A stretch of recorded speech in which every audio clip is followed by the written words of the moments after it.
আজি আমি class 9 R2 আলোচনা কৰিম। 1 নম্বৰ প্ৰশ্নটো কি কৈছে? এখন বৰ্গাকাৰ খেতি পথাৰৰ কালি 10,000 বৰ্গমিটাৰ হ'লে পথাৰখনৰ পৰিসীমা কিমান? আমাৰ অপশ্যন 40, 100, 20 মিটাৰ, 400 মিটাৰ দিয়া হৈ আছে। আমি ইয়াৰ পৰা কৰিবলৈ হ'লে আমি কি কৰিব লাগিব? প্ৰথম আমি বৰ্গ কালি আৰু পৰিসীমা সূত্ৰটো জানিব লাগিব। বৰ্গৰ কালি ইজুকুৱেল বাহু স্কোৱাৰ আৰু বৰ্গ পৰিসীমা ইজুকুৱেল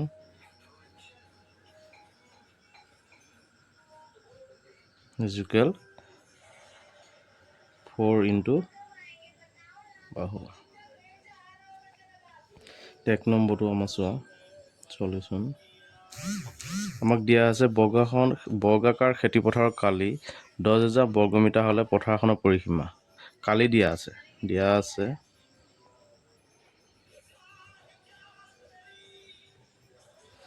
কালি ইজুকুৱেল 10,000 মিটাৰ স্কোৱাৰ। এতেকে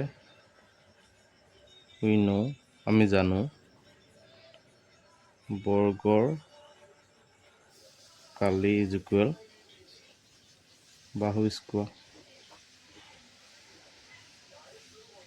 আমি কালি মানটো বহাই দিওঁ, কিমান আছে? 10,000 আৰু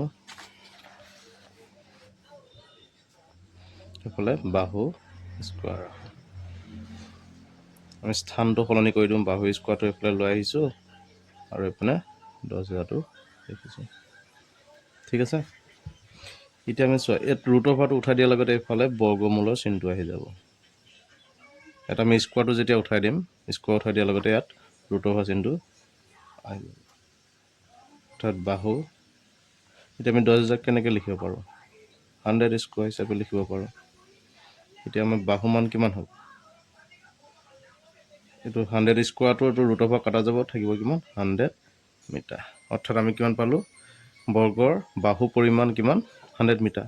এতিয়া আমি বাহুটো জানিলে আমি পৰিসীমাটো উলিয়াব পাৰিম।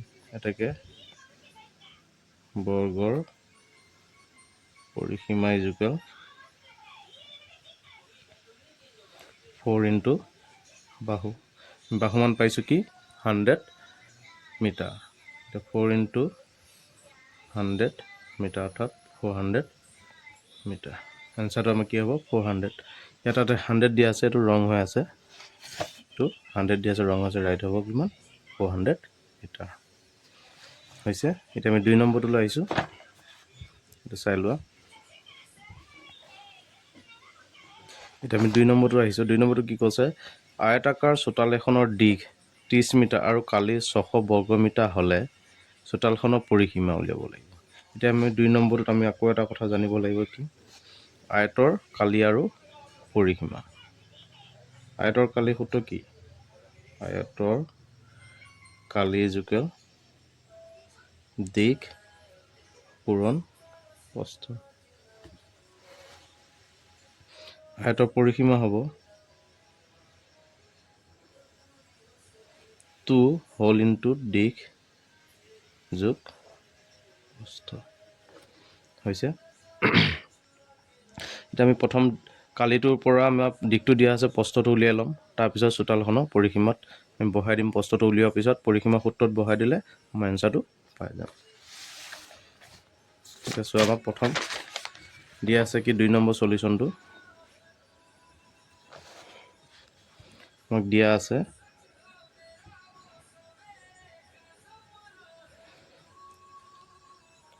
আয়তাকাৰ চোতালখনৰ দিশ, চোতালৰ দিশ ইজুকুৱেল 30 মিটাৰ। প্ৰস্থ আমি নাজানো, কালি দিয়া হৈ আছে। কালি দিছে কিমান? 600 মিটাৰ স্কোৱাৰ। বৰ্গ মিটাৰ বা মিটাৰ স্কোৱাৰ একেই। প্ৰস্থ ইজুকুৱেল আমি নাজানো। এতিয়া আমি জানো আয়তকাৰ কালি আয়তৰ কালি ইজ ইকুৱেল দিশ পূৰণ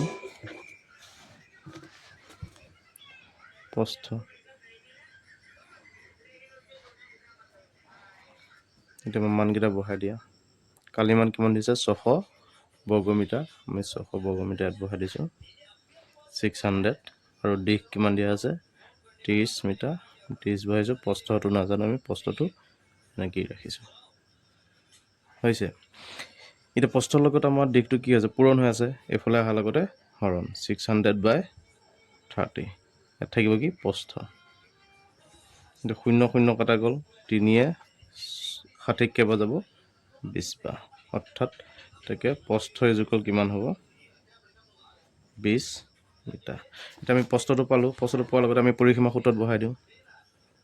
গতিকে আয়তৰ পৰিসীমা ইজুকল 2 দিশ যোগ প্ৰস্থ হৈছে। এতিয়া আমি মানকেইটা বহাই দি আমি প্ৰস্থটো উলিয়ালোঁ 20 মিটাৰ, দিশটো আমাক দিয়া হৈ আছে 30 মিটাৰ।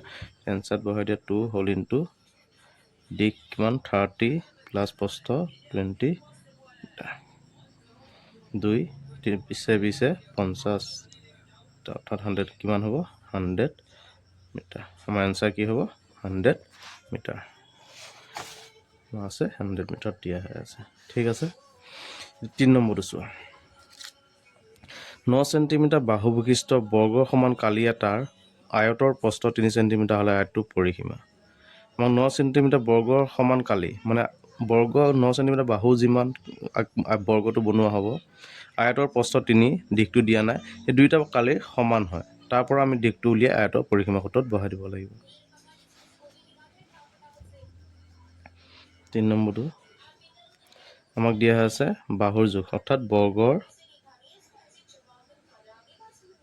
দিয়া আছে, লিখি ল'বা, দিয়া আছে বৰ্গৰ বাহু ইজুকল কিমান 9 চেণ্টিমিটাৰ, আৰু আয়তৰ প্ৰস্থ দিছে, আয়তৰ প্ৰস্থ ইজুকল 3 চেণ্টিমিটাৰ। এটাকে আমি কি উলিয়াব লাগে পৰিসীমা উলিয়াব লাগে। আমাক প্ৰশ্নমতে কি কৈছে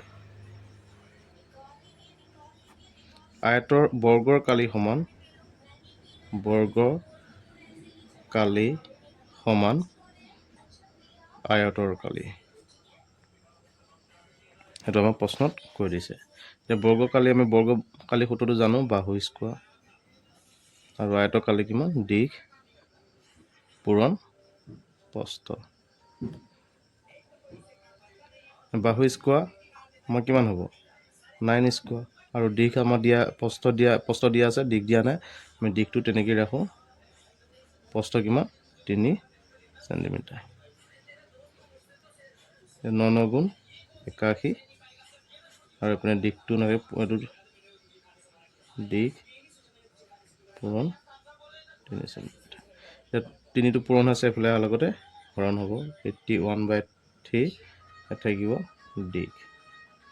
3 ইয়াক কেইবাৰ যাব 3 2 গুণ 6, 7 8 2 21 হ'ল, 7 3 গুণ 21, অৰ্থাৎ আমি দিশ কিমান পালোঁ, এটাকে দিশ ইজুকুৱেল 21 চেণ্টিমিটাৰ। আমি দিশ পালোঁ 27 চেণ্টিমিটাৰ, 27 চেণ্টিমিটাৰ। পৰিসীমা সূত্ৰত বহাই দিয়া, এটাকে পৰিসীমা ইজুকুৱেল কি আছিলে সূত্ৰটো 2 হোল ইনটু দিশ যোগ প্ৰস্থ হৈছে। এতিয়া মানবোৰ বহাই দিয়া, 2 দীঘৰ মান পালোঁ আমি 27, প্ৰস্থ আমাৰ কিমান আছিলে 3 চেণ্টিমিটাৰ, অৰ্থাৎ চেণ্টিমিটাৰ স্কোৱাৰ,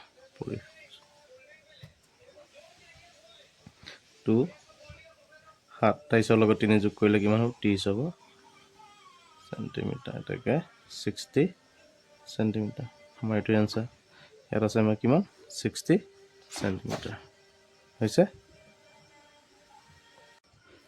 আমি 4 নম্বৰটোলৈ আহিছোঁ 4 নম্বৰ প্ৰশ্নটো কি কৈছে এখন টেবুলৰ ওপৰত থকা ত্ৰিভুজাকৃতিৰ এখন আইনাৰ দাঁতি আৰু অনুৰূপ উচ্চতাৰ জোখক্ৰমে 120 চেণ্টিমিটাৰ আৰু 80 চেণ্টিমিটাৰ হ'লে ত্ৰিভুজটোৰ কালি জোখ হ'ব এতিয়া আইনাৰ দাঁতি বুলি ক'লে কি বুজায় আমি এইটো ভূমি হিচাপে ধৰি ল'ব লাগিব দাঁতি মানে কাষ বা ভূমি 4 নম্বৰটো আমাক কৈছে এখন টেবুলৰ ওপৰত ত্ৰিভুজাকৃতিৰ এখন আইনাৰ দাঁতি আছে আমাক দিয়া আছে কি দিয়া আছে আইনাৰ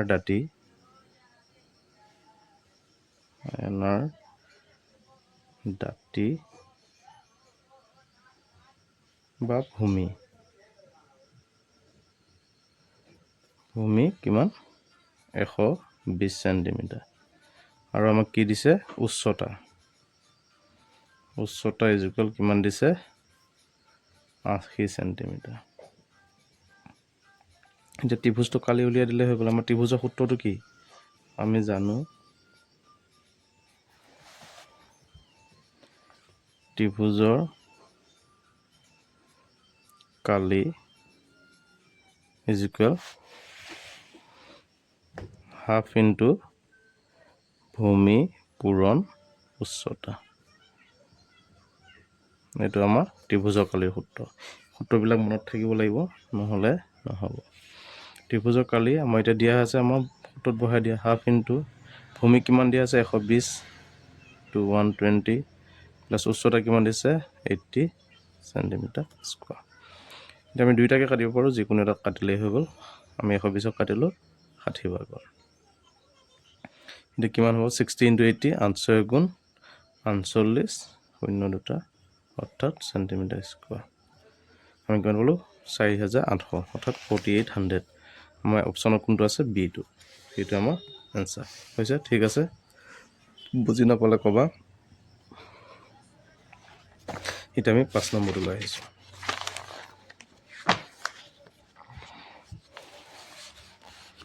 5 নম্বৰটো কি কৈছে প্ৰশ্নটো চাই লওঁ প্ৰথম এটা ত্ৰিভুজৰ কালি আৰু কোনো এটা বাহুৰ জোখ ক্ৰমে 48 বৰ্গ চেণ্টিমিটাৰ আৰু 8 চেণ্টিমিটাৰ হ'লে বাহুটো অনুৰূপ উচ্চতা জোখ ত্ৰিভুজৰ কালি দিছে 48 বৰ্গ চেণ্টিমিটাৰ আৰু বাহুৰ জোখ দিছে 8 চেণ্টিমিটাৰ মানে অৰ্থাৎ ভূমি দি থৈ দিছে ভূমি দিছে 8 চেণ্টিমিটাৰ আমি উচ্চতাটো উলিয়াব লাগে 5 নম্বৰ সলিউশনটো চোৱা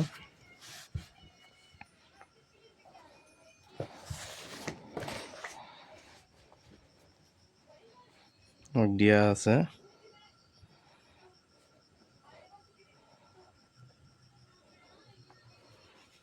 ত্ৰিভুজৰ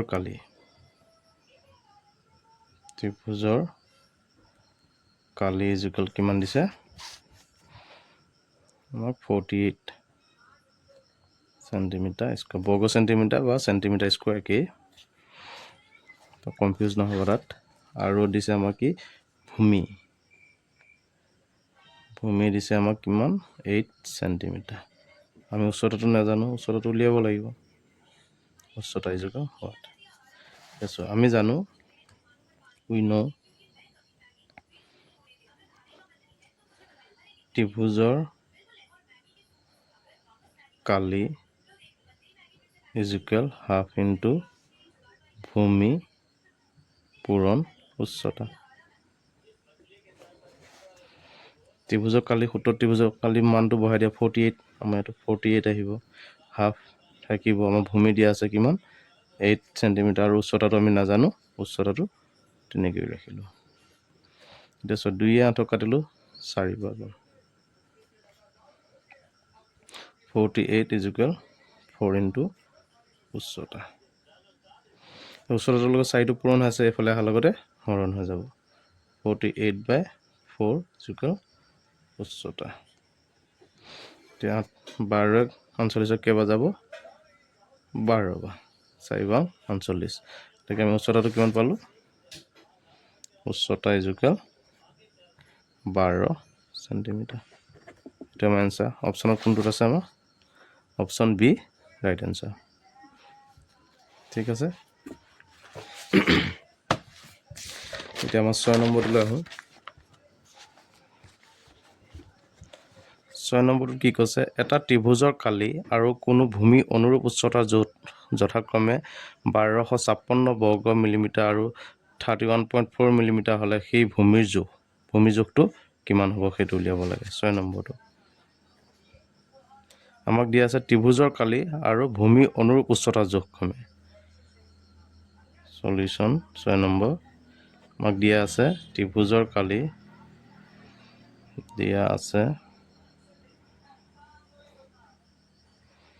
ত্ৰিভুজৰ কালি ইজুকেল কিমান দিছে আমাক 1256 বৰ্গ মিলিমিটাৰ অৰ্থাৎ মিটাৰ স্কোৱাৰ mm স্কোৱাৰ বৰ্গ মিলিমিটাৰ mm স্কোৱাৰ আৰু উচ্চতা দিছে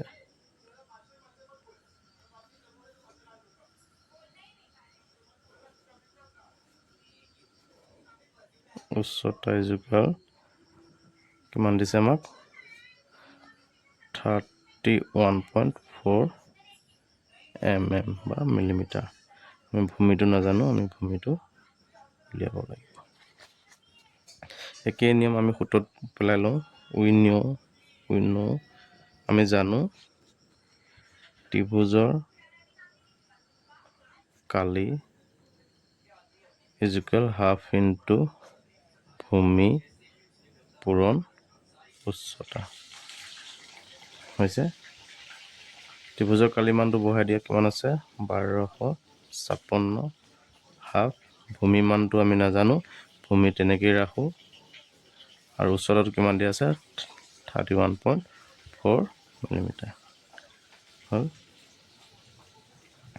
1256 এইটো 2 ইয়াক কাটা 2 31.4 কাটিলে কেইবা যাব 7 4 গুণ 28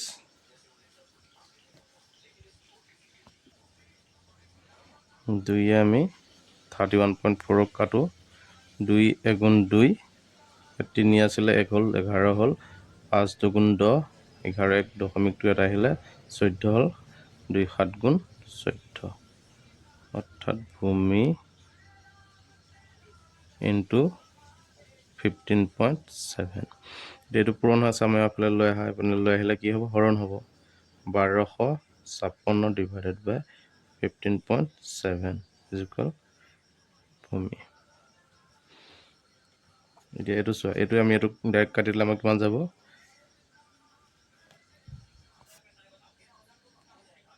আমি 157 ইয়াক হেৰি কৰি দিওঁ হৰণ কৰি দিওঁ আমাক কেইবা যাব 80 বাৰ।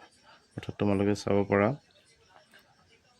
5780 শূন্য থাকিল 8 7 গুণ 56 6 উকলিব 5 8 5 গুণ 40 40 5 45 5 উকলিব 4 8 গুণ 8 8 4 12 আমাৰ 11 আগত দশমিক আছিল, আমি 11 আগত দশমিক দি দিলোঁ, আমি এইটো এনচাৰ পাই যাওঁ। অৰ্থাৎ ভূমি হ'ব কিমান ভূমি ইজুকেল 80 mm অৰ্থাৎ মিলিমিটাৰ। অপশ্যনত কোনটো আছে আমাৰ অপশ্যনত 6 নম্বৰ এ এইটো এনচাৰ। ঠিক আছে, বুজি পাইছা? বুজি নাপালে কমেণ্ট কৰি জনাই দিবা। এতিয়া আমাৰ 6 নম্বৰটো আমাৰ শেষ হৈছে। এতিয়া আমি 7 নম্বৰটোলৈ আহিছোঁ। আমাৰ 7 নম্বৰটো কি কৈছে প্ৰশ্নটো প্ৰথম বুজি ল'ব লাগিব। প্ৰশ্নটো বুজিলেহে আমি অংকটো ধুনীয়াকৈ কৰিব পাৰিম। প্ৰশ্নটো চোৱা 10 চেণ্টিমিটাৰ ব্যাসযুক্ত বৃত্ত পৰিধিৰ জোখ। আমাৰ 10 চেণ্টিমিটাৰ ব্যাসযুক্ত বুলি কৈছে বৃত্ত পৰিধি। আমি বৃত্তৰ কালি আৰু বৃত্ত পৰিধি সূত্ৰটো প্ৰথম জানি লওঁ। বৃত্তৰ কালি সূত্ৰ কি বৃত্তৰ কালি ইজুকেল পাই আৰ স্কোৱাৰ আৰু পৰিধি হ'ব কিমান পৰিধি ইজুকেল টুৱাইচ পাই আৰ। এই দুটা সূত্ৰ আমাক জানিব লাগিব, তেতিয়াহে আমি অংকবোৰ কৰিব পাৰিম। এতিয়া চোৱা ব্যাসযুক্ত আমাক কি লাগে আৰ মানে কি হৈছে ইয়াত আৰ হৈছে ব্যাসাৰ্ধ। আমাক ইয়াত ব্যাস কৈ থৈ দিছে, আমাক সূত্ৰত কি প্ৰয়োজন হয় ব্যাসাৰ্ধৰ প্ৰয়োজন হয়। এতিয়া আমাক দিয়া আছে কি দিয়া আছে বৃত্তৰ ব্যাস দিয়া আছে কিমান 10 চেণ্টিমিটাৰ। আমাক ব্যাস প্ৰয়োজন নহয়, আমাক কি লাগে ব্যাসাৰ্ধ লাগে। ব্যাসাৰ্ধ এটাকে ব্যাসাৰ্ধ ইজুকেল 10ৰ ব্যাসৰ আধা ব্যাসাৰ্ধ 2 হৰণ কৰি দিওঁ অৰ্থাৎ 5 চেণ্টিমিটাৰ আমি ব্যাসাৰ্ধ পালোঁ কিমান 5 চেণ্টিমিটাৰ এতিয়া আমি পৰিধিটো সূত্ৰত বহাই দিওঁ এতেকে পৰিধি ইকুৱেল টুৱাইচ পাই r আমাৰ পাই মান কিমান ধৰিব দিছে এইখিনি চাই লওঁ আমাৰ পাই মানটো ধৰিব দিছে পাই মান ধৰিব দিছে 3.14 ইয়াত আমাক উল্লেখ কৰি দিছে ইয়াত পাই ইকুৱেল 3.14 ধৰিবা বুলি আমি সেইটো কাৰণে পাই মানটো ধৰিম আমি কিমান 3.14 আৰু আমাৰ ব্যাসাৰ্ধ r মান কিমান আছে আমি 5 উলিয়াই লৈছোঁ হৈ গ'ল এতিয়া পূৰণ কৰি দিয়া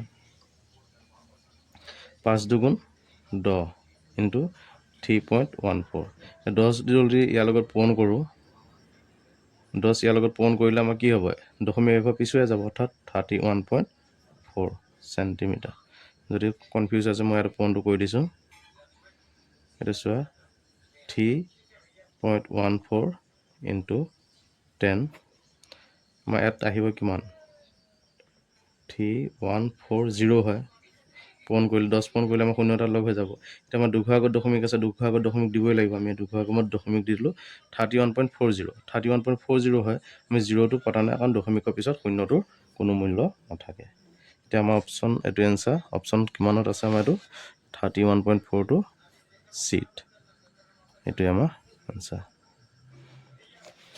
হৈছে আৰু আমি এতিয়া 8 নম্বৰটোলৈ আহোঁ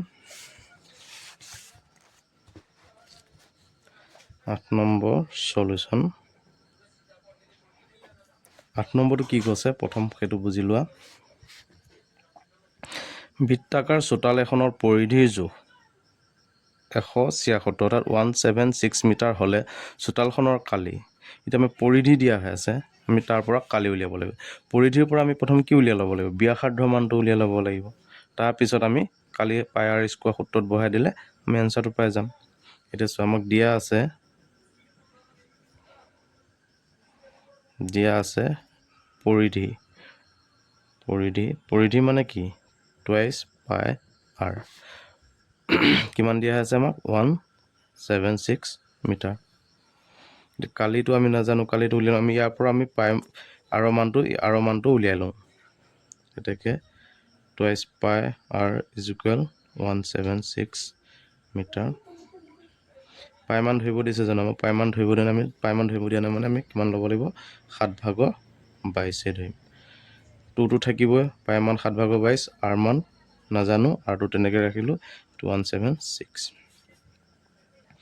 এতিয়া চোৱা 2টো ইয়াত পূৰণ হৈ আছে এফালে লগতে হৰণ হৈ যাব মই ষ্টেপ বাই ষ্টেপ কৈছোঁ একেবাৰতে কৰিব পাৰোঁ কোৱা নাই এটা ষ্টেপ বাই কৈছোঁ যাতে তোমালোকৰ বুজাত সুবিধা হয় মই 7/22 এইটো ৰাখিলোঁ ইনটু r এইটো পূৰণ হৈ আছে এফালে লগতে হৰণ 176 হৰণ এতিয়া চোৱা এইটো আমি ইয়াক কাটিব পাৰোঁ কিমান হ'ব 8 দুগুণ 16 ইয়াত 17 আছে একটো ইয়াত লগ লাগি 16 হ'ল 8 দুগুণ 16 অৰ্থাৎ 2য়ে 176ক 88 ভাগৰ এতিয়া চোৱা এইটো পূৰণ হৈ আছে ইয়াৰ ফালে অহাৰ লগতে হৰণ হ'ব r ইকুৱেল 88 ডিভাইডেড বাই 7/22 ঠিক আছে এতিয়া এইখিনিতে এটা কথা মন কৰা যেতিয়া আমি এইটো হৰণ হৈ আছে আমি পূৰণ কৰি দিম ইয়াক যদি আমি চিনটো সলনি কৰি দিম এইটো উল্টা হৈ যাব 7টো ওপৰলৈ যাব 22টো তললৈ আহি যাব এতিয়া আমাৰ সুবিধা হৈ গ'ল কাটিবৰ কাৰণে 22 ইয়াক কাটি দিয়া কেইবাৰ যাব 4 বাৰ 4 দুগুণাত এতিয়া r ইকুৱেল কিমান পালোঁ 7/4 গুণ 28 চেণ্টিমিটাৰ অৰ্থাৎ আমি ব্যাসাৰ্ধ পাই গ'লোঁ এটাকে ব্যাসাৰ্ধ ইকুৱেল 28 চেণ্টিমিটাৰ আমাক কি উলিয়াব দিছিলে কালি উলিয়াব দিছে আমি এটা কালি সূত্ৰত বহাই দিওঁ এটাকে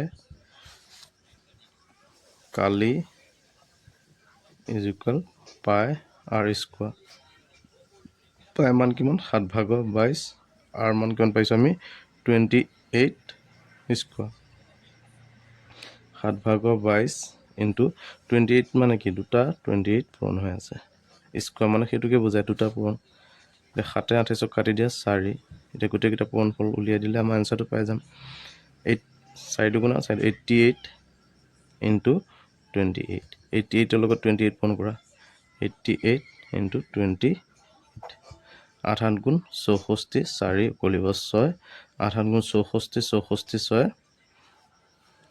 70 8 দুগুণ 16 6 উকলিব 1 8 দুগুণ 16 1 17 4 6 7 7 14 4 উকলিব 1 2 2464 আমাৰ এনসাৰ কিমান 2464 সেন্টিমিটাৰ স্কয়াৰ এটো আমাৰ এনসাৰ অপচন কোনটো আছে 8 নম্বৰ অপচন কিমান পাইছো 2464 2464 এটো আমাৰ এনসাৰ হৈছে কিবা বুজা আপত্তি থাকিলে কমেন্ট কৰি দিবা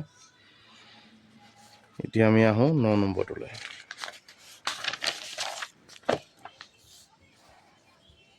9 নম্বৰ সলিউশন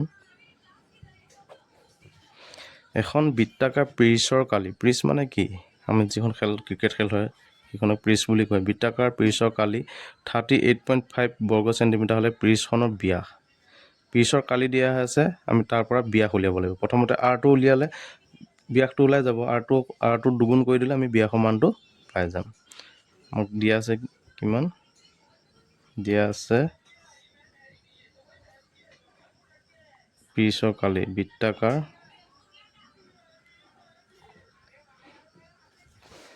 পিচৰ কালি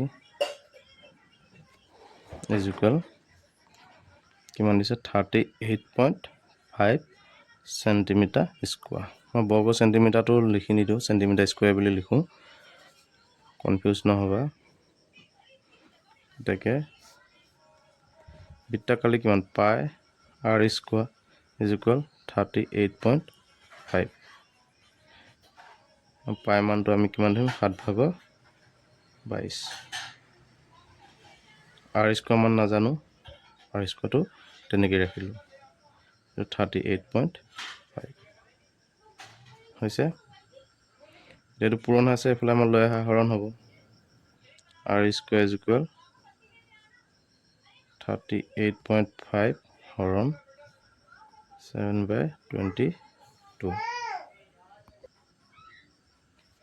যেছো আমি পূৰণ চিনটো আগৰ নিচিনাই কৰিম r স্কয়াৰ ইকুয়াল 38.5 এটো হৰণটো পূৰণ কৰি দিম পূৰণ কৰি দিয়াৰ লগতে 7 টো ওপৰলৈ যাব 22 টো তললৈ আহিব r স্কয়াৰ ইকুয়াল আমি ইয়াৰ লগত পূৰণ কৰো 22 টো তলত থাকিব 7 5 গুণ 35 5 উকলিব 3 8 7 গুণ 56 57 57 58 9 উকলিব 5 7 3 গুণ 21 21 5 26 এতিয়া 1 আগত দশমিক 1 আগত দশমিক দি দিলো এতিয়া 22 ইয়াক আকৌ হৰণ কৰি দিও r স্কয়াৰ ইকুয়াল 22 আমাক হৰণ কৰিলে কিমান পাম এটা কৈয়ে দিব পাওঁ তেওঁ কৈ দিছো তোমালোকক 269.5 22 22 গুণ 22 ইয়াত 4 নামি হল 49 আমি 2 দি দিও 2 দুগুণ 4 2 দুগুণ 4 49 9 পৰা 4 গল 5 থাকিব দশমিকটো ওপৰলৈ উঠি আহিল 5 টো তললৈ নামি আহিল আকৌ 2 আমি কৰো 2 দুগুণ 4 2 দুগুণ 4 1 1 আমি দশমিক দিয়া বাবদ শূন্যটা আহিবই আমি এটা 5 এ পূৰণ কৰি দিও 5 দুগুণ 10 শূন্য কলিব 5 দুগুণ 10 1 11 আমি কিমান পালো 22 ইয়াক হৰণ কৰিলে আমি পাম 12.25 হৈছে r স্কয়াৰ ইকুয়াল 12.25 এতিয়া আমি r টো স্কয়াৰটো উঠাই দিলে ইয়াত কি থাকিব ৰুট অভাৰ চিনটো আহি যাব 12.25 এইখিনি নিয়ম এটা আমাৰ আছে দশমিক বৰ্গমূল লোৱা নিয়মটো মই কিন্তে কৈ দিছো চোৱা 12.25 আমি সোঁ সাইডৰ পৰা যোৱা জোৰকে লৈ আহিব লাগিব এটোৱে জোৰ এতিয়া এনেকুৱা এটা সংখ্যা আমি পূৰণ কৰিব লাগিব যি দুটা সংখ্যা পূৰণ কৰিলে হয় 12 পাম নহলে তাৰ ওচৰা-ওচৰি পাম আমি 4 পূৰণ 4 কৰিব নোৱাৰো 4 4 গুণ 16 হৈ যায় ডাঙৰ হৈ যায় 12 তকৈ আমি 3 কৰিলো 3 পূৰণ 3 3 3 গুণ 9 ইয়াৰ পৰা কিমান নামি আহিলে 12 পৰা 9 গলে 3 থাকিব এই দশমিকটো ওপৰলৈ উঠি আহিল আৰু এই জোৰাকে নামি আহিল 25 এইখিনিতে আৰু এটা কথা আছে এতিয়া আমি 3 লগত 3 পূৰণ কৰিছো যেটো পূৰণ কৰিছো সেইটো ইয়াৰ লগত যোগ হৈ যাব 3 3 6 এতিয়া ইয়াত এনেকুৱা এটা সংখ্যা বহাম যেটো সংখ্যা ইয়াতো বহাব লাগিব এই দুটা সংখ্যা পূৰণ কৰিলে ইয়াৰ সমান পাম নহলে ওচৰা-ওচৰি পাম আমি কি বহাই দিও 5 টো বহাও 5 5 গুণ 25 5 উকলিব 2 6 5 গুণ 30 31 32 মিলি গল অৰ্থাৎ আমি কিমান পালো r ইকুয়াল 3.5 3.5 তো চাই লোৱা ভালদৰে যদি বুজি পোৱা নাই বুজি নাপালে ক'বা মই আকৌ পুনৰ ভিডিঅ' বনাই বুজাই দিম ভালদৰে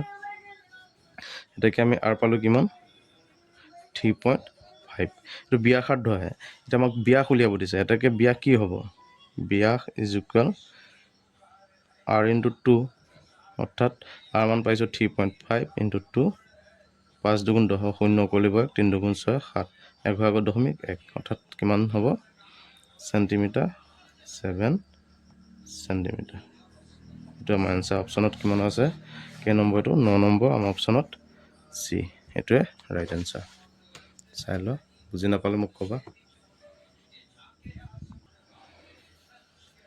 ধন্যবাদ আজিলৈ ইমানে বাকীখিনি আমি 9-10ৰ পৰা আমি পিছৰ ভিডিঅ'টোত লৈ আহিম 10 11 12 13 এইকেইটা আমি পিছৰ ভিডিঅ'টোত যিমানখিনি পাৰোঁ কৰিম ধন্যবাদ